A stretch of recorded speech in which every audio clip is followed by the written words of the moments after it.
I have no clue why I chose Pokemon XD Gale of Darkness music for this, but seemed like a good decision. So yeah, hello and welcome to the Smackies, a 2020 music awards show. I'm completely winging this, except for all the shit you see on the side here. Also, there is swearing in this video. I apologize. I will be swearing a lot in this video, so my deep apologies. Basically, though, I'm gonna talk about music and music I discovered this year in 2020, music from 2020. I don't know. I'm gonna have to talk about honorable mentions, even though I don't have any ready. So we're gonna see what happens. And Pokemon XD Gale of Darkness music is gonna be our background music. I really hope this doesn't keep looping. That would really suck if it did. Not gonna lie, I might go fix that. As you can tell, this is very high quality. I know exactly what I'm doing. Okay, that's kind of awful. That's kind of awful. We're gonna let it skip to a different theme. All right, that seems decent enough. Okay. Now then, let's present. So you got a little bit of a preview of what's some of the stuff over there. So I'm gonna completely wing what I talk about here. It's gonna be great, guys. I promise. There's no applause. It's nothing special. I whipped this presentation together in half an hour, so you know it's gonna be good. But I did add transitions. So our first award is my favorite produced song. This is for a song that I really like the production of. Just really well made, you know? And I don't really have any honorable mentions to give for this one. I just really like Charlie XCX's Visions off of the album How I'm Feeling Now. I think the whole album is really well produced. Don't get me wrong, it definitely is. But Visions in particular is a very strong end of the album. It works really well in the context of the album. I think the intensity of the track hits very well during a full listen of the album. I love how the song is very calm for most of it, but then when it just builds up and gets hype, oh my god, I go crazy. I get hyped as crap every time I listen to the song. It's awesome. It's wicked. It's a great way to end the album, and album finishers are very important to me, and I think this one does it really well. So next up, I don't even remember what the next award is. Favorite YouTube content. Let's talk about some honorable mentions. So this is just for people who make music, but have also been making music content on YouTube this year. So this has been a good year for that, honestly, just because you've seen a lot of older artists have to finally adapt to the modern times, and of course, for me, that'd be the Doobie Brothers, you know, because I watch them a lot and listen to them, of course, and they've adapted really well and put out some really good YouTube content, but they are not the winners of this award. There's stuff like Dave Mason and the Quarantines, Feeling Alright, that's really good. I really enjoyed Thundercat.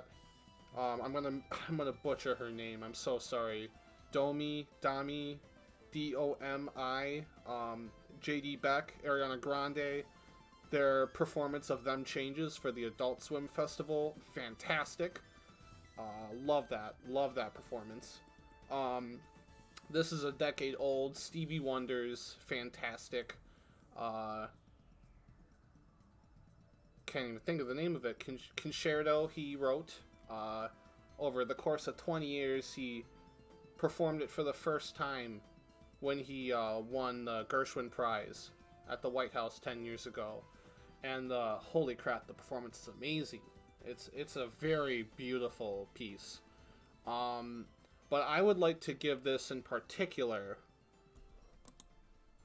to Michael McDonald and his Home Alone concert that he did in September. I unfortunately did not get to see it live, but it is up on YouTube now.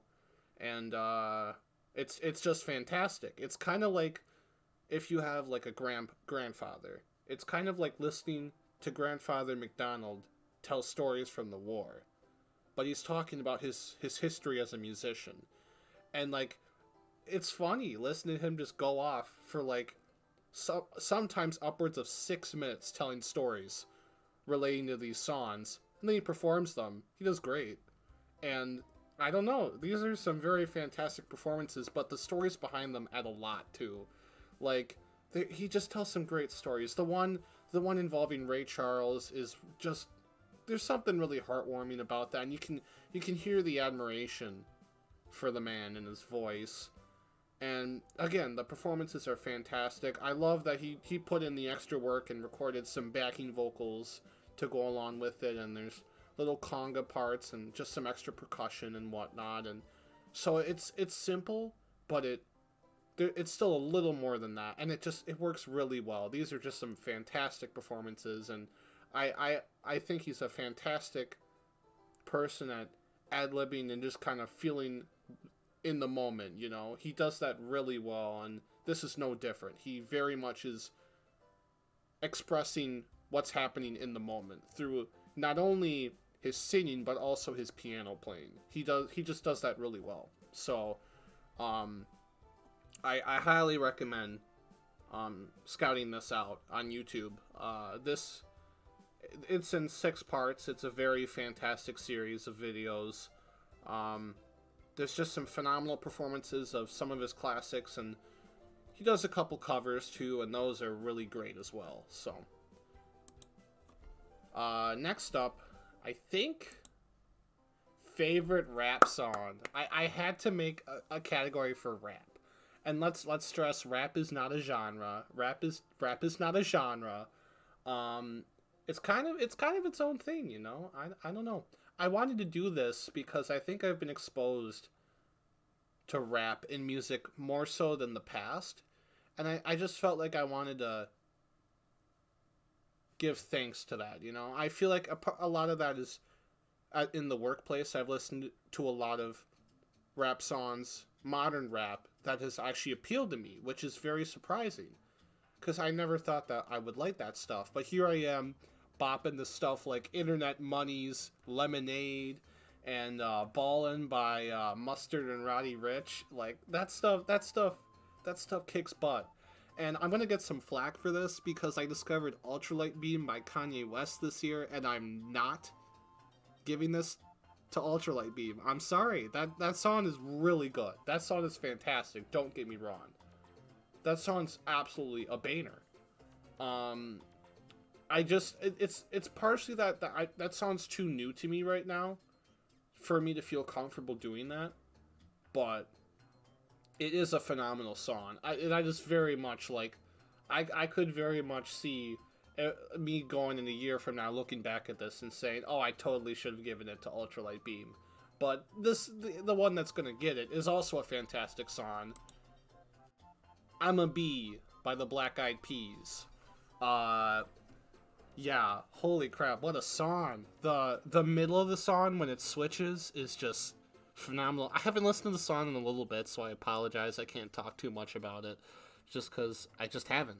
And I've listened to a lot of music this year. It's hard to keep stuff straight and be able to just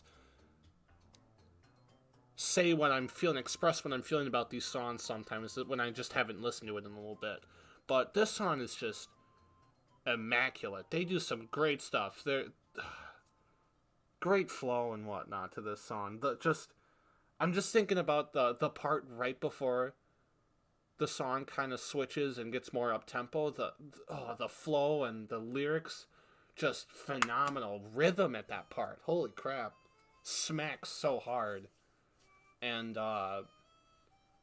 but the change too, when the song goes more upbeat, it just it hits for me. It hits. It's a great track. It's a great track. I think the Black Eyed Peas are kind of slept on sometimes, and that's unfortunate because I don't know. I hate hearing them get called a bad 2000s group because they're not. They smack. They're banners. That's it. That's the end. No pun intended. But that's all I got to say on that. That is it. They are so not a bad 2000s group. Okay. What do we got?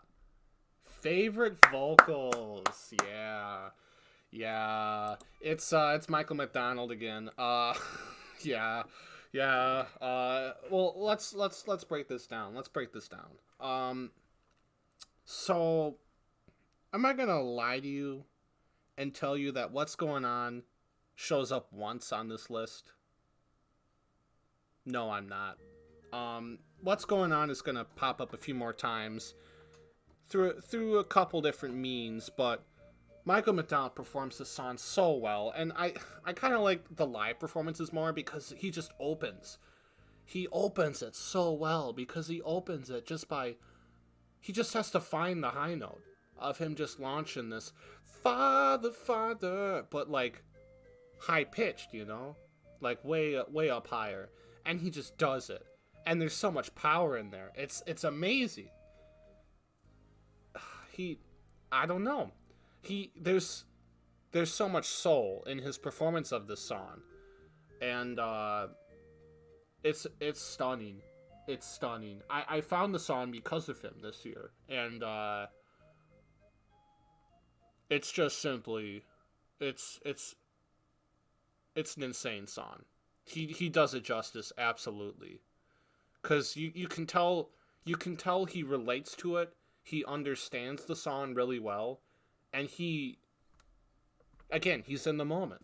But yeah, you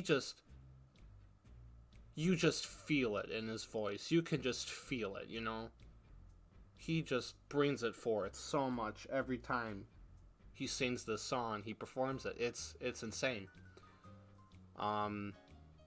Cause I love how at the beginning he'll start lower and then he'll jump up an octave, and just you can feel the weakness in his voice at the right parts of the song when, and it fits for the song phenomenally. So I don't know. I don't want to ramble too much here. I don't want to go on too long about any specific thing because otherwise there's not really going to be much of a point. So what do we got next? Favorite shitpost song. It's Evolution Orange by Earth, Wind, and Fire. Yeah, give a round of applause to that. Yeah, we like that. We like Evolution Orange. Yeah. Okay, so best ballad, man. That's also, you thought I was about to skip it. You nerd. You nerd, I duped you, you pathetic little bitch. Okay, shitposts aside, Evolution Orange, I don't even know. This song is just, it's weird. The chorus is weird. I feel like I could picture a 2000s music video to this song. With people like Fortnite dancing to it, And like the camera's just rapidly going all over. It's just, but like everyone's poorly green screened in. I don't know. I can picture this to this song. This song's just wonky. Philip Bailey gives some great vocals on this song. But I don't know. This song's just weird, man. But I like it. I don't know. I like it. It's a shitpost. I can't take this song seriously. But that's part of why I like it. So. Okay, best ballad. You know this means a lot to me. Because I love ballads. God. Ballads are phenomenal. Is ballad like a style of song? I don't know. But like, if it is, it's like my favorite style of song. God, I go weak in the knees for a good ballad. Oh man. So like, what is my favorite ballad? I don't know why I called this best ballad. I think I meant to say favorite. I don't want to say best at all in this list because like best makes it seem like it's the best thing, It's definitive, But this is just my opinion. These are all just my opinion, my take. I mean, they're not even all about songs from this year. These are just mainly focusing on things I discovered this year. So, I don't know. It's just my opinion. So, ignore the best. Imagine that's his favorite instead. Will You Be There by Michael Jackson. Holy crap. Holy crap. Little cheesy, of course, but like let's begin with that choir. That choir. I don't know. It's bizarre, but it works for the song. It's just bizarre to be like a Michael Jackson song opens with like 2 minutes of choir, you know? But the bass groove for the song is fantastic. Those vocals are great. And again, he's really good at emphasizing the weakness in his voice when he needs to. That's something Michael Jackson is phenomenal at. He's got he knows how to work his falsetto. And then just the key changes, man. Those key changes hit so hard. Every one of them just smacks. They hit and they deliver. I feel them. I feel each one every time. It's so good. It's so good. I think I'm a sucker for when a song is like, well, I'm going to key change on you, but I'm not just going to do it once, you know? I'm going to do it several times. You know, that's a power move. That is an absolute power move, and a song does that. And this song does that, and it has the right to assert its dominance over me, because this song is a song with a lot of power behind it. Great ad-libs. It doesn't feel too long either. I don't know. It doesn't go on too long, which is like kind of surprising because it feels like it should. It feels like it does, but at the same time it doesn't. I don't know. It's a good song. Holy crap. Great song. Up. I messed up. Okay. Top 10 favorite albums listened to this year. So we're starting with the Doobie Brothers and Cycles. So this is their first reunion album. 1989, I believe. So let's explain this. So we got Tom Johnston back in the fold, Pat Simmons, Tyran Porter, Michael Hasek, and John Hartman. Oh, and of course, how can I forget? Bobby LeKine. We all love Bobby LeKine. Shame, I wish he hadn't died so young. I feel like he'd still be performing with them if he was still alive. But, like, you know, this was the only studio album that he was, like, a full-fledged member on, which is kind of crazy. But, no, this is a really great album. This is a fantastic comeback album. This feels like, okay, so we're going to kind of do what you're used to from us, but, like, from like Tom Johnston era, but we're gonna like also feel up to date with the 80s. It feels very 80s, and it works really well. There's some great songs on this album, and of course the problem is that because of the way that I consumed albums this year, I can't remember any specific songs from these albums, which is quite a shame. But I promise you, there are some bangers. I can think of, like, South of the Border. I have that on a playlist, and that's really nice. I Can Read Your Mind. A fantastic Pat Simmons song that one is. They brought in some other outside writers, too, for this album, and that worked really well. Just producers and whatnot helped write this one, and it worked really well for the album. Bobby LeKine wrote a lot of songs for the album. I think his are kind of a little rockier. I'll be honest, but it's overall just a really solid album. It feels like a really nice conversion of the Doobie Brothers, but modernizing them for the time. So great production and all that, and I mean, shamefully the bass is a little underutilized in the mix, but other than that, it is very nice.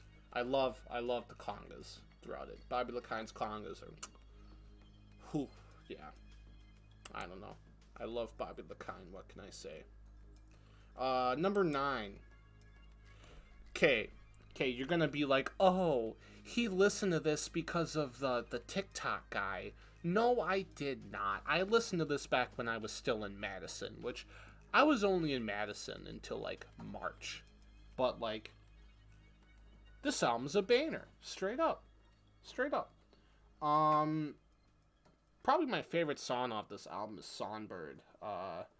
Christine McVie wrote that one. That's a very pretty song, very pretty ballad.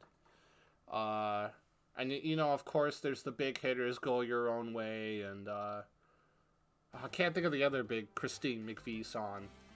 Can't think of the name of it, but there's just sorry, the jazzy Pokemon XD music is distracting me. I don't know. I'm getting into it. Can't help but feel like I'm at a salsa or something right now. But it's a great album, great soft rock album. Absolutely, absolutely. I feel like there's all I can say is this album got really popular this year and got back on the charts and all that because of a TikTok guy. But like, there's a reason too, you know. Like, it's because this music has such a standing effect. They just did a phenomenal job because the whole concept behind the album is like, hey, the tabloid wants to write about us and our problems in our lives. Let's turn it on them and make our songs directly about our problems. And that's what they did with this album. And then it turned out fantastic. It's one of the most critically acclaimed albums I'd say of all time. So I don't know, just a banger, just a banger.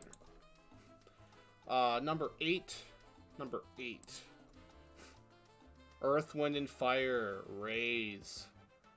I've come to find I think I like post-disco better than disco, and I don't know, some of you are probably like, what the heck is that? So, what does that mean? Like, post-disco just kind of has a more electronic sound compared to regular disco, and it was more of an 80s thing, too, than a 70s.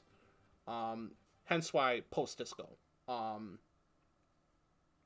This album's just great. There's a lot of great ones. I can think of like Lady Sun. That one's great. And that's only the second track. I think the ballads are honestly the weakest songs on this album. But like, I mean, this is the one that Let's Groove comes off of. So I mean, you can't go wrong with that. That music video is beautiful. Oh man. You Are a Winner. The previously mentioned Evolution Orange. The Philip Bailey song that he wrote on this album, I've Had Enough. That one's really good too. There's just a lot of good songs on this album, and they groove, man. They are fantastic. So definitely worth checking out. Number 7. This is the only mention of Steely Dan on this whole thing, which is bizarre. But Gaucho. This is like, let's think of it like this. So some albums you get kind of a cold feeling from, like from the production. Steely Dan is like like freaking hot. This is a very hot album. That's how like warm this album's sound is. I feel when I listen to this album, I feel so much pressure in the production, in the performances, just in everything. This album, I feel pressure and warmth in how it feels, like more so than any other Steely Dan album. Like some of them feel a little cooler, but like Gaucho feels, God, it is burning hot. And I don't mean that as a bad thing. This was how they finished up their 1970s run in 1980, but you know, and this was after a couple accidents, of course, like Walter Becker getting in a car accident and receiving a lawsuit about killing his girlfriend because he got her hooked on cocaine. So yeah, just a lot of bad crap happened in the process of this recording, and of course the fabled second arrangement song that unfortunately got erased from existence, and that was they consider that apparently to be like the best thing they ever recorded, and they just never got to release it, which is a shame. And just listen to the bootleg of that song. That's a banner song. But what we got on this album is still really good. The title track, unfortunately, is unfortunately a little plagiarized from a Keith Jarrett song, but the lyrics are very interesting on that track. Just listening to them, it's like that track I can kind of like get an idea of what's happening. Very much an interesting track. I just, again, Steely Dan lyrics are always, not even again, but they're always so interesting to listen to, because it's just talking about these random people, and you've heard it said about Steely Dan. It's that you either grow up to like sit here and listen to Steely Dan and like kind of laugh at the people that they write about, or you become one of the people that they write about, and you never really know. Maybe one day you'll just be one of these pretty much clowns that they wrote their music about. And that's just weird that they wrote music about these interesting figures that actually do exist, believe it or not. So, I don't know, but there's a lot of great songs on this one. I pretty much like every single song on this album, and it's only 7 songs to be fair, but like, I'm trying to think. Third World Man is the conclusion. That's probably the one that's the weakest for me, but just thinking of other songs, My Rival is really fantastic. Time Out of Mind. We opened with Babylon Sisters, which, holy crap. Wow, what a song. Bernard Purdy laying down that shuffle is just fantastic. And, Glamour Profession. Glamour Profession's really nice, too. There's just so many good ones on this album. They're all incredibly warm and pressured, but they feel good. So, I don't know. If you like Asia, you'll probably like this album, because it slides even more into that yacht rock thing. But I don't know. I very much do see at the same time why some people prefer the original Steely Dan, where they actually had like a band, and it wasn't just 2 guys being like, session musicians, come in, and we're gonna record all this crap. But like, really, we're just doing it just to get the drums today, and then we're gonna have another band come in and actually get the rest of it. Like, that's crazy. So, number 6.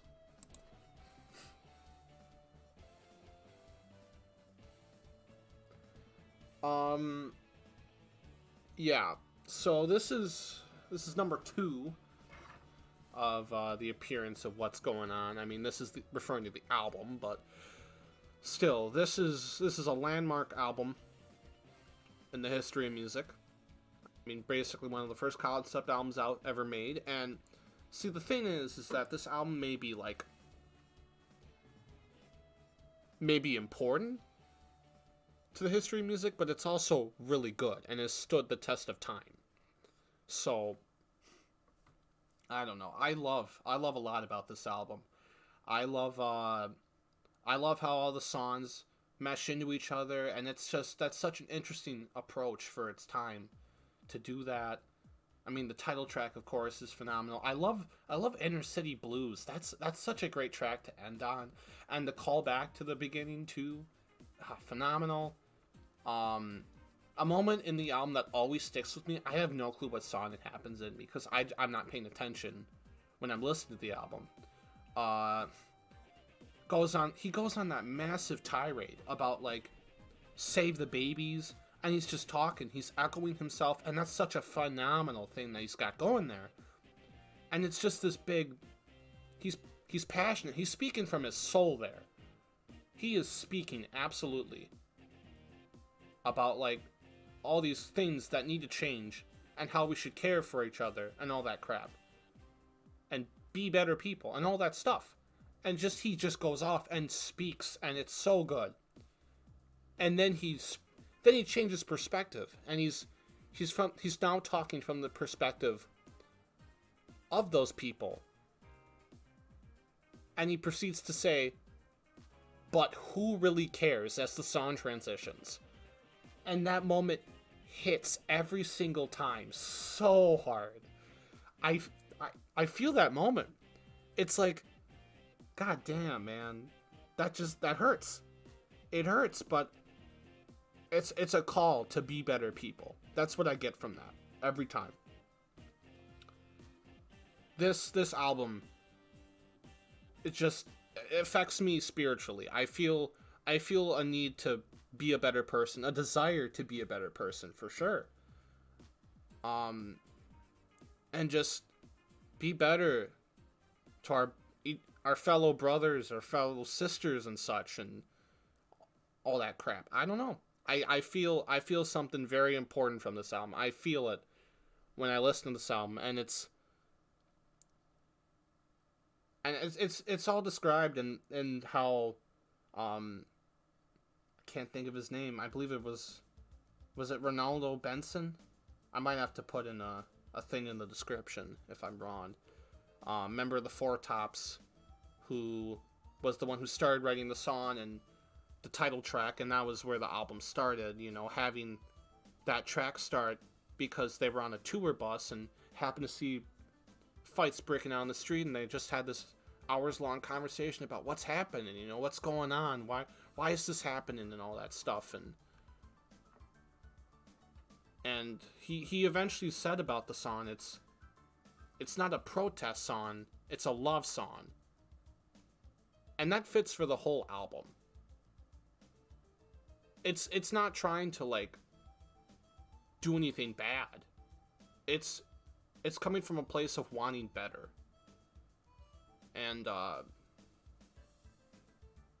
affects me. I feel that. It makes me want to be a better person, you know, and that I guess, I mean, I already was on that track this year for sure, but you know, I think it's really important that this album hit and made me kind of realize, you know, more like, oh wow, you know, it's really important. It just sinks in. I'm kind of rambling, you know, but I think you get my point. That it's a very important album, and I guess I want to stress too that this album's only at number 6, and I just spoke some insane praise about it. I guess I like some of the music better on some of the following albums, but this one is undoubtedly one of the most impactful albums I've ever listened to, and I think that's something that will remain true, you know. So these following albums, a lot of them I do like listening to. I like the music on them, and I like them more. I can get down to listening to them a lot more. They're just more groovy in my style. But this album is something that I feel more spiritually. So. Number 5 is the only repeat of an artist on the top 10 list. The Doobie Brothers with Living on the Fault Line.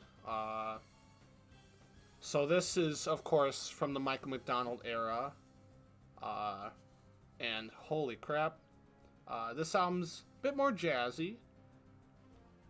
I think it's a slept-on album. I'd say I like it better than Minute by Minute, which is a big thing to say, but I do like a lot of the tracks on this album. Nothing But a Heartache has those backing vocals when they come in are so good, and just the warmth of the key of that song is so great. You're Made That Way, which somehow is my most listened to song on Spotify, which it doesn't deserve that, but the trumpets in that song are great, and the backing vocals are like on fleek, just on fire throughout this whole album. Echoes of Love, man. Echoes of Love. Holy crap. Now that is a track. just the lyrics of that song, Echoes of Love, keep on haunting.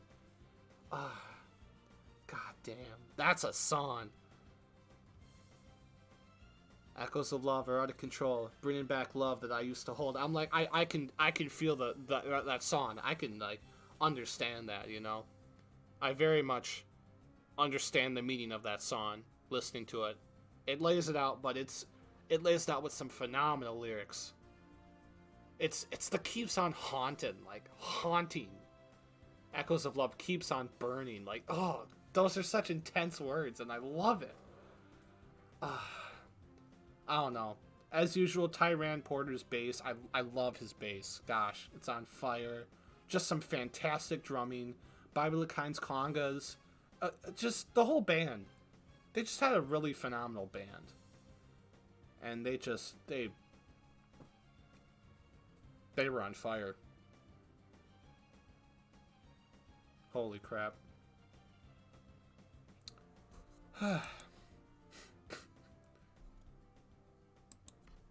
Number 4 is Charlie XCX, How I'm Feeling Now. And I'm sure you can kind of guess this one was going to pop up again. I mean, it is an album from this year, which is, like, obviously pretty big, because I really didn't listen to that much from 2020, but when you think about it, this is more that I've listened to music from the current year than I have in previous years. So that's really progress. I'm proud of myself for that. I'm a little more up to the times with music. So, as I said, great production on this album. I just get down to this album. I really started listening to Charlie XCX this year, and I liked her second album a lot. The first one I enjoyed too. The third one wasn't as great, but I still liked it. I did not care for the EPs though. I've only listened to those once, and I haven't gone back to them. I just did not like them. There was like one song I liked between the two of them, but this one, I just felt it. I don't know, something about this one. I liked the vibe of this one really well. I like it. There's really not a ton that I can say about this one, and I think that's partially just because I'm a person that struggles to listen to lyrics a lot in songs, and I think the lyrics are really important with this one, because I think context is so important with this album, because this is one of the first albums that someone released during quarantine where she, in her case, put together the whole thing in 8 weeks and launched it in, goodness, May, I think? And that's kind of crazy, because May was quite a while ago. And it's December now. And we're still in quarantine. So, not quarantine, but, you know, the pandemic. So, I don't know, I guess that's just saying something. So, I just love how this album sounds.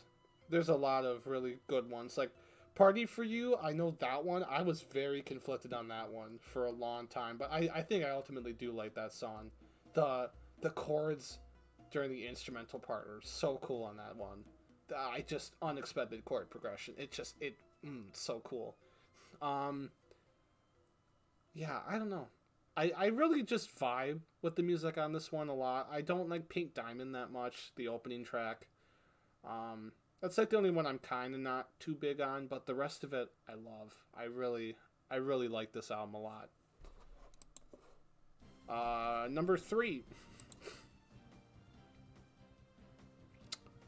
Michael Jackson, Dangerous. Now I know Michael Jackson is a bit of a polarizing figure nowadays. I mean, he kind of was already, but now he, like, is again, especially, and I don't know. It might be forgotten again. I don't really know. I don't know. That's just how it works. It's weird. I don't know. It's that whole thing of how do you separate the art from the artist, or do you not do that? I don't know, because we do that sometimes, but other times we don't. And I'm not just talking about, like, music. I'm talking about entertainment in general, you know, when people do bad things. It kind of changes by the medium, and that's like, I don't know, weird. But I listened to this album this year, and it's got, you know, it's New Jack Swing, and it's phenomenal. God damn, what an album. Uh, it's a lawn one too. It is a lawn album. Like, it's a double album, but there's a lot of good ones. The title track closes the album, and it's really nice. Um, Trying to think. I mean, Will You Be There, of course. Heal the World are great ballads. Gone Too Soon is another great ballad. Just trying to think. Black or White. Oh, God, that. The intro to that song is terrible. That's probably one of my least favorite moments in music ever. Is the intro to Black or White. And I still put it at number 3 for this year, which I think is crazy. I hate that moment. It doesn't have anything to do with the rest of the song, and I think it kind of ruins the rest of the song in a way, just by it being there. There's a lot of underrated songs on this album, I think, because they kind of blend together, but at the same time, they're all really great. I'm just trying to think of it. I gotta look it up. I can't not say some of these songs because they're great. Just looking at it. What's Oh, She Drives Me Wild. That's what I was trying to think of. She Drives Me Wild. The car horns in that one are so cool. And the rap sections throughout the whole album are really good, like on Jam, Black or White, She Drives Me Wild. Can't Let Her Get Away is really good too. I don't know. It's a really nice album. The album's really consistent, and it's got a really good beat and rhythm feel to it, the whole thing. I really like it. Number 2.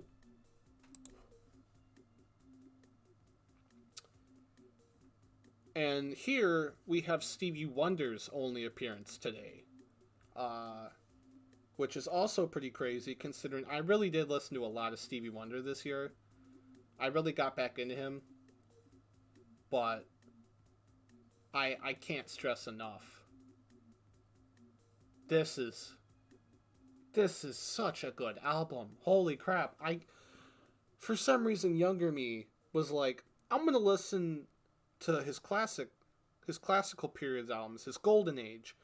And I'm just going to like not really like Fulfilling This Is First Finale, I guess. And now I listen to it when I'm older and have a better understanding of music in general. And I'm like, whoa. You know, I'm having a better connection with this album than I can get with the other two, just because I've experienced them already, you know? When I was younger and didn't experience music on the same level I do now, but like this, wow, like Bird of Beauty, that's such a great song. Like the co-vocals are just great on that song. And like Creepin', is that what that song's called? Creepin'? That is just, oh no. No. I'm jumping ahead of myself. I'm sorry, I spoiled it. I accidentally right-clicked and then screwed everything up. Well, now you know what number 1 is, but hold on. You deserve more. You deserve way more. You deserve way more for Filling This' First Finale. Absolutely.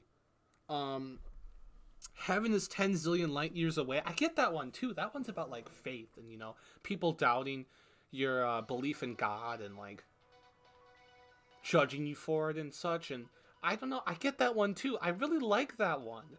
And I don't know. I'm not like a religious person. I guess I'm developing my own sense of spirituality. But like, I get that song. I really like that song. It's such a pretty song.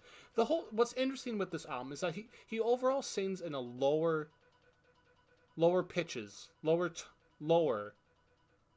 edge, lower side of his voice, you know, than he normally does. Which it's just an interesting take. Um, he has another song about Richard Nixon. You haven't done nothing. Please don't go. God, what a great ending to the album. The key change and the chorus. Holy crap! And Smile Please is a great opener. And of course, Boogie on Reggae Woman. God, what a funky song. That's just so much soul in this album. So much soul. And it's such a personal album. This isn't necessarily a huge album about him talking about society's problems and whatnot and trying to tackle the problems of other people. This is very much him talking about himself, more so than a lot of his other albums. And I feel it. I'm here for it. Thank God, Stevie Wonder. Thank God. Like, he got number 2 on top albums. And I think there's a reason that album got number 2. So now we gotta talk about Thundercats' It Is What It Is. And I'll be honest, I was thinking about this and I was kind of like, I'm not really sure how to talk about this one. I'm really not. I think it's amazing that this album came out right as the pandemic was starting. And it really does, in a way, describe a lot of this year. It is what it is. And that's just kind of the mentality you have to take. That's a very powerful title. And those words are littered throughout the album. They show up so many times throughout the album. You feel a lot of pain from that, you know, where you just have to say, it keeps happening, bad stuff keeps happening, but it is what it is, and I just have to keep moving.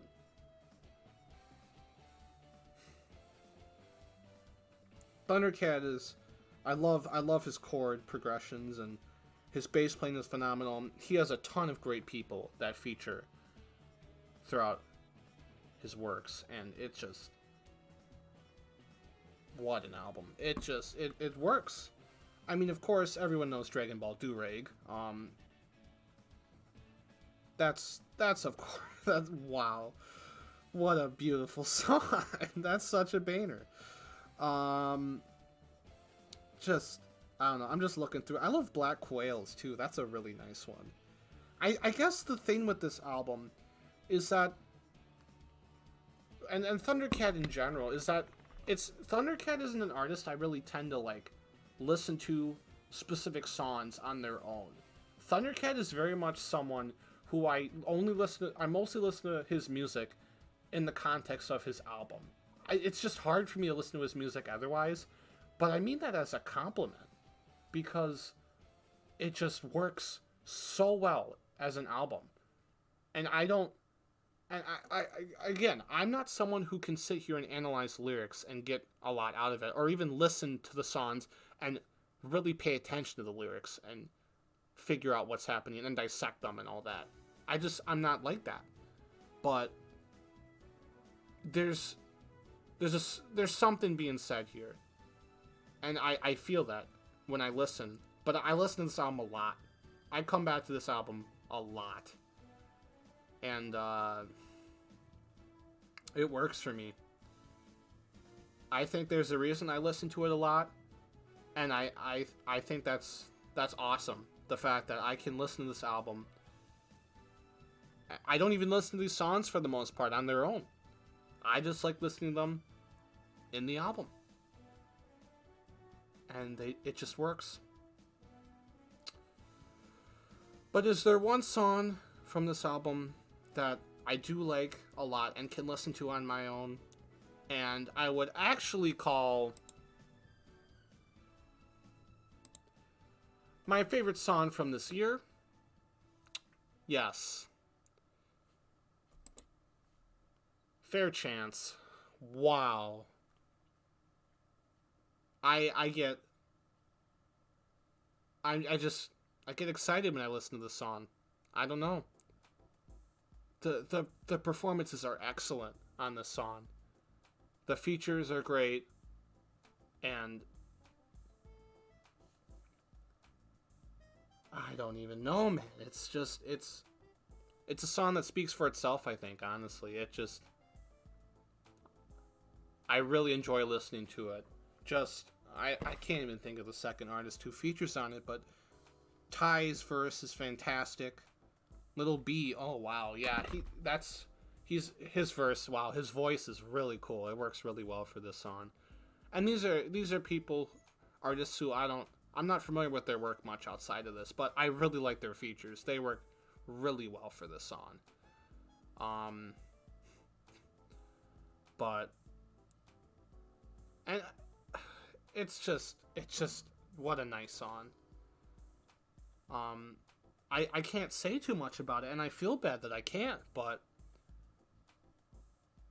it's just a song that speaks for itself, and I there's definitely a reason that I'd call it my favorite from this year.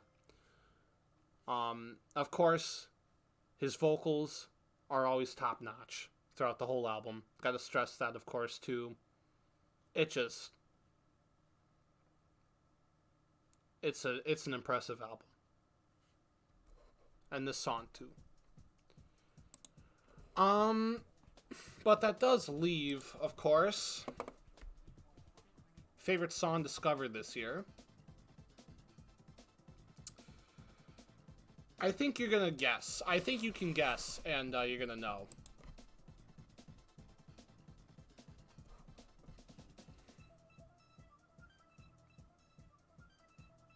It's that sense of spirituality it gives me, and I want to stress too that this is one of those cases where I've been wanting to make a video on this about how some songs I really like because of the original recording, and some songs I really like because of the composition in general. And I've been wanting to make a video discussing that topic and kind of go in depth and give some examples and whatnot and kind of just explain them a bit. And this song is definitely falls into the latter case, where I feel just the composition and the meaning behind the song are just so strong that in the right hands it works so well. And that's why I like Michael McDonald's cover so much too, because it comes from a place of understanding the song and wanting to build off of it too. It's just a phenomenal track. The key, I think I really like E major, and it's so good for this track. This nice warm key that really helps build that love that we need in this world.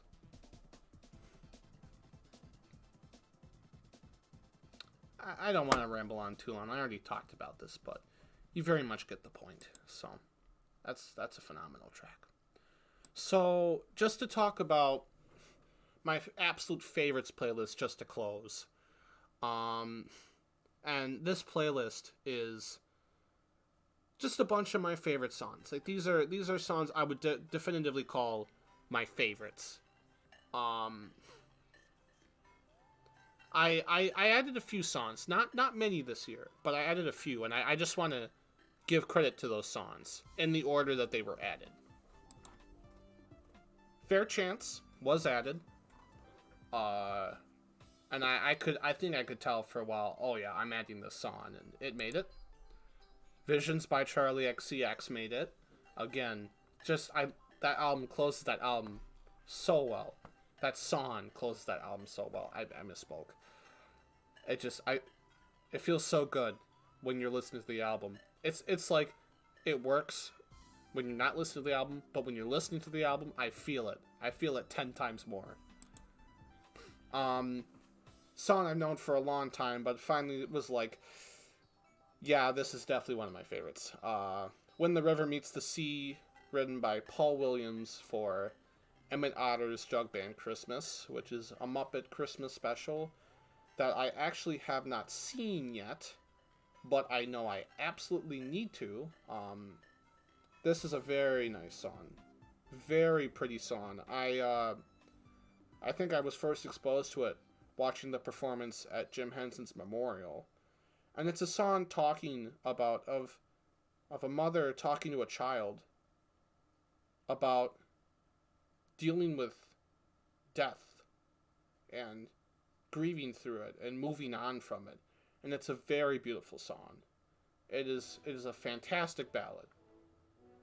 Um, just a very nice track.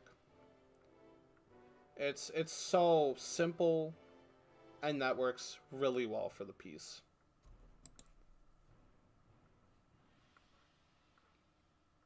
Yeah, you knew that was gonna make it. You knew that was gonna make it. Honestly, so let's look at it like this: What a Fool Believes is number one. Um, I'd say Alfie is number two. I, I'd say What's Going On has kind of ascended to number three. Like, the rest of them are unordered, but What's Going On is basically number three. Like, I don't know how I don't know for sure, but I think the impact that this song had in such a short time, I think it's gotta have that. It's gotta have number three. I believe as of right now it's number three for favorites. And another older one, kind of an underwhelming note to end on, the last thing we're discussing, but this is just a random performance I found that I liked. But this is another one of those cases where the composition, I really love the composition. Um, I knocked my earbuds out of my ear. But the composition, on Minute by Minute, it's that piano intro with those rapid chords where the right hand is giving quarter notes and the left hand is giving eighth notes in 12/8. So it feels really weird. It's just, that's such a cool intro. And the solo section, it's just such a nice song. It's an awesome song. And I really realized this year how much I enjoy it. And I actually don't really care for the original recording that much, but live, oh my gosh, I think hopefully seeing Michael McDonald live somehow one day, Minute by Minute, is the one I'm looking forward to seeing the most. Uh, I'm so excited for it. So I think that's about it. Uh, yeah, thank you for watching this video. Obviously, I put in maybe like a tad more effort than normal. Not really that much effort, being honest. So I obviously there were errors in this presentation, but I hope you enjoyed hearing me ramble about a lot of music today. What I'd like to do is I would love to reach out to some friends and see if I could get them to give any sort of favorite songs, favorite albums of theirs from this year or in general. I would love to do that. And I was really wanting to do that. I just felt like I should maybe just do this just because I was in the mood for it tonight. But I maybe compile some videos of them being like, hey, this is my list, and whatnot. And I just really want to present more people talking about music because I think music's really nice. At the very least, if they upload somewhere else, which they're obviously more than welcome to, I gotta at least link it and be like, hey, this is where this person has linked their awards. So, I don't know. I think that'd be really cool just to hear more people talk about different music, and more importantly, hear different people's tastes. Because music is very subjective, and everyone has their own taste, and that's one of the coolest things about it. And so I would love to be able to expose. I mean, obviously it's a small audience, but I'd love to be able to be like, hey, here's my friend who's into different music than I am. We have a little bit of overlap, of course, but they're into this artist, and they really love them. And here's them talking about, this music that I'm not into, and it's just reason to just check out more music. And that's what we always need, is to keep an open mind and just always keep searching out more music. and just keep finding stuff that we love. And I think that's all I got. So yeah, thank you for your time. I hope you have a splendid one, splendid day, splendid night, whatever it is. I'll see you around soon, I'm sure. I'm sure I'll have another video. Yeah, soon. Thanks. I will say, I don't know if I'm going to upload again before Christmas, so I hope you have a Merry Christmas. That's going to date this video pretty bad, but I don't care. Merry Christmas. Oh, I recorded for an hour. Jeesh. Alright, goodbye.